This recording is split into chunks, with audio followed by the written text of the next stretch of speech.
Today, how you start your morning isn't just a routine, it's the blueprint for success. Hey, let's talk about it. Hey, Mornings in the Lab with Keith and Friends.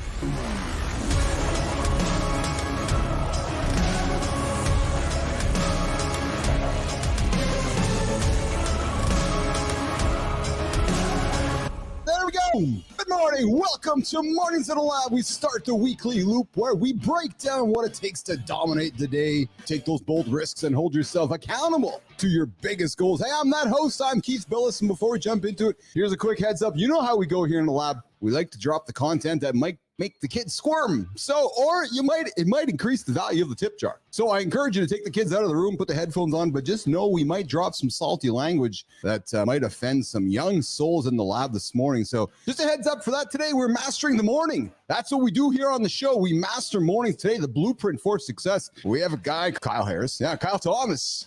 That's who's here. Macklemore joining us. We're diving deep into how small intentional shifts in your morning can create that unstoppable moments. Here with me in the lab this morning, see Marty Fit, Christopher Martin, a dude, John Anderson, of course, producer Christina Flynn, and that guy, producer Jimmy on the buttons out there in the Philippines. The water's subsided, the winds are down, and life, I think, is slowly getting back to normal for our friends over there in the Philippines. Hey, killer lineup today. As I said, Macklemore's joining us here today. Kyle Thomas joining us. He knows a thing or two about turning morning routines into launch pads for peak performance.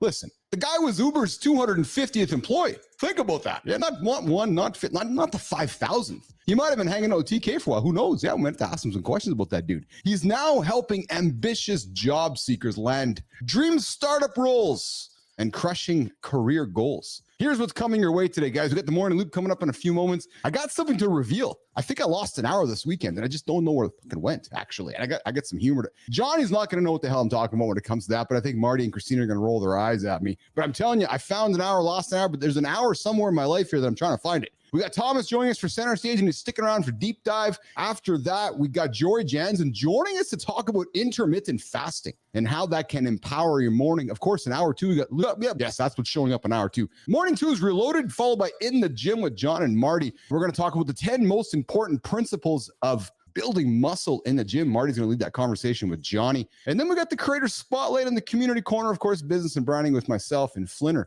But before we do that, I'm going to pivot to there. We're going to bring the crew on stage. Jimmy, we're going to see what everybody's wearing today. Whoa, Marty's got the, I think it's like a green, yellow, less brunches, more crunches. Green. I like that. That's a good color, man. I dig that one. Fashion advice from our friend John Anderson, offering up the color palettes for this morning of Johnny Anderson. Of course, John's wearing his nice black average cleavage shirt with the red. There it goes.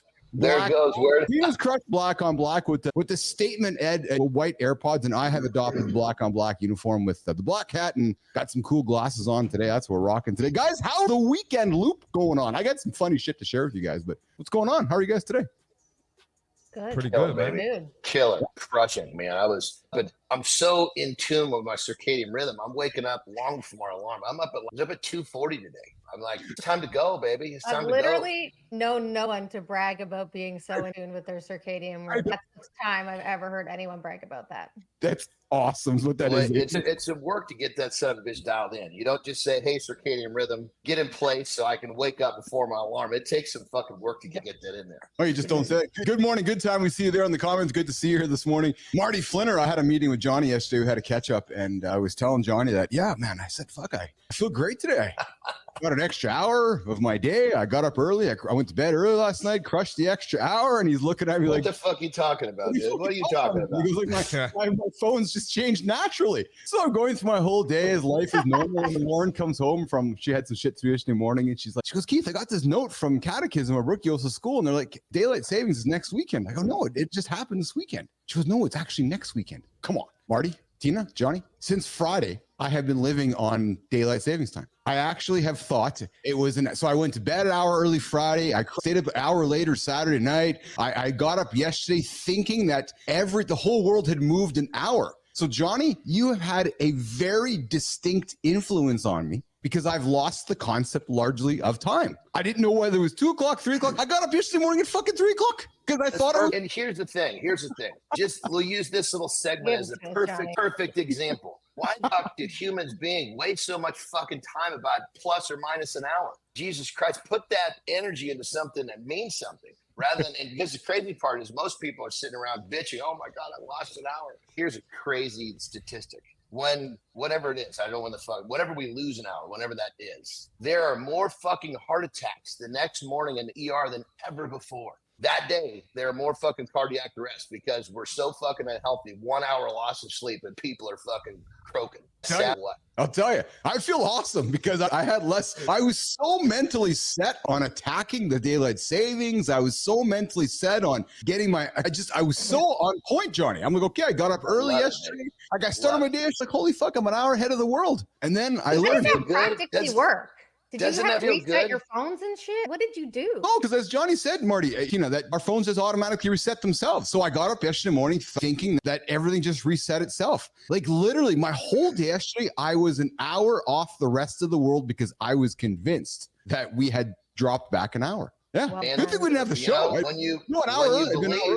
When you can achieve, baby, you believed you were ahead. Look at what a productive day it was. You know what? That's a great segue because I need to segue to something I really wasn't planning on talking about, but I'm going to talk about it here today. So can I say something in my Johnny voice real quick? Yeah. You know what? My bag.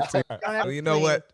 People aren't focused on doing shit. And that's why they're worried about the time. Because they're not doing shit. All right. You have no purpose. You don't have anything going on. So you're worried about the freaking time. That's why you got a heart attack and you're in the ER when you lose a fucking hour. If you're doing shit, it won't matter if you lose an hour because you're not paying attention.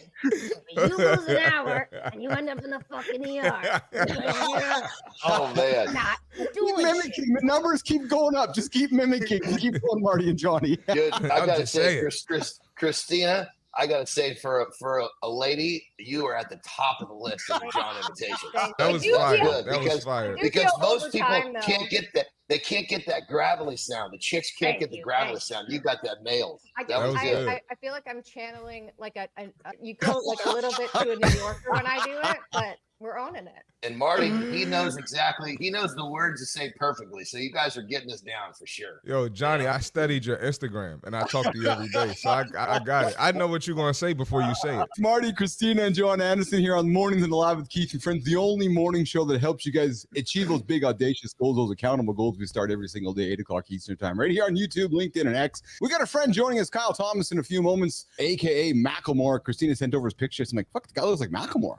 But Christina, I think it's before his time. We're going to find out when he joins us. But guys, listen, I know we never talk politics. It's not a politics show. We're all about having fun here and keeping things light. However, I want to talk business, politics more yesterday. And I want to relate it to Taylor Swift. Like, what? So we all know in business that Taylor Swift has probably done one of the most exceptional jobs. There's the word, guys. Hey, I've done a good job leaving exceptional off the table lately, Marty. You have. I'm really proud of you. Yeah. So that's there we exactly it. That's exactly it. You got to point into the camera. That's exactly it. I know what Keith's going to say too. I've studied Keith. We know that Taylor Swift has done just a really great job creating product market fit. You either are a fan or not a fan. She's very intentional with her language, very intentional with her music, and her audience is perfect. Last night in New York City, the big MAGA convention happened. And I don't want to talk about all the racist bullshit that happened there. Convention? What convention? The Republican convention, the MAGA convention. Yeah. I thought you said MAGA. I was like, what the fuck did he just say? I didn't say the MAGA convention. I said the MAGA convention. That's how much Johnny pays no fucking attention. I love it. I love it. I don't give a shit. I love, which is good. But what I think Johnny's joking when he does that. What I want to bring up, it doesn't fucking make a difference who's in office. I'm gonna kick ass no matter what. There we go. That's why. That's why I set him up. I know how to set Johnny up. But what I wanted to talk about, which I really enjoyed yesterday, pass, Marty. Sorry. This has nothing to do with the politics of the situation. What I thoroughly enjoyed as just a business person, Christina, looking at you as a marketer, you cannot doubt the skill set.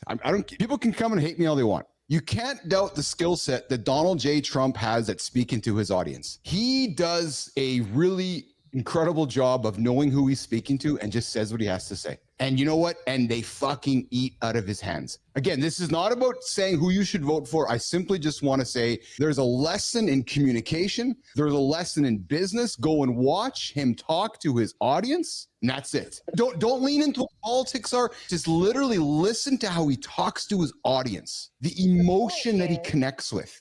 It's actually quite remarkable. And I bring it up, Christina, because I know during my personal branding experience with you, and I grew up with Sir Richard Branson, Donald Trump, and those old school marketing, that old school talking to your audience, that old school personal branding. The guy does a great job. I don't care what you say, like him or hate him. He does a great job of knowing who his audience is and using the right words and the right way to speak about it. And I'm not saying right or wrong. I'm just simply stating, go and listen to how he talks to his audience, just like Taylor Swift talked to her audience. And it's actually a master class in communication. I'll leave that there. The point, my if you two know cents. your ICP, you don't even have to make any fucking sense when you talk. That's how important it is. If you know your audience, you don't even have to make any sense. That's true. Yes, that's exactly it. Sorry, it broke up there. Oh, that's okay. You having internet issues again, man? No, just a little conveyor. Say that again, Christina. Say that again one last time. Sorry. I said the point is, if you know your audience really well, you don't even have to make sense when you're talking to them. Yes, Like, thank you for stating that. he doesn't fucking any sense when he says anything. We won't even go into that. They still eat it out of his hand. That's my point. That if you're a communicator in business or anywhere in life, man, if you can identify your ICP and use the words to emotionally connect with them, to Christina's point, you can sell fucking snow to S. No. Exactly. We don't use that exactly. One. No, we don't. Nope. You could do whatever you want to do. But pen to anyone. Let's go with that. Thank you, Christina. What was I need to know what was the big issue with snow to Eskimo? What is the am I missing? Johnny, we don't have time to go into that today. That's an off-camera conversation. We'll get into that. But let's not use it in the meantime. Okay. I got Thanks, you. I got Coach. you. Thanks, Coach. Well, I got you. Thanks, Coach. All right, so let's do this. Let's go to this, Jimmy. Let's rock and roll. We're going to keep the show going. Yes, we are. I see you, Melissa. Then your audience is more stupider after listening. No, I don't know. So my point with that was this whole idea that, and Christina lined it up really well. You don't even have to make sense to your audience. If your audience is eating out of your hand, you could just say whatever you want. And when you convey your truth to your audience believes your truth. That's what's fascinating to me in 2020. It's that truth really doesn't matter. Hey, Jimmy, bring Tina up here quickly on the stage. Tina, truth doesn't matter anymore. Like, to your point, like, you can just say what you want to say, and you say it enough times, and people just believe it. It's just incredible to me. It's an unfortunate reality. It's an unfortunate reality. Yeah. It doesn't matter anymore. But I think the point is, when you clearly know who you're targeting, you clearly know what their problems and what their challenges are, and you know how to speak to those things within them. They're connecting with you, not necessarily the message that you're saying. So the script that you're doing it with, the words that you're using, they're like part of the equation. They like you, they connect with you, they see themselves in you, and they see that you're potentially somebody that can help them with their problems. Yeah. And like I said, not about whether you want to vote red or blue. I just found it fascinating how you can just spit what you want to spit, and people are like, yeah, I want to eat that up. The sky is actually gray. It's sad. It's real. It's incredible. All right, let's keep it going here. Thanks, Tina, for enlightening me on that one.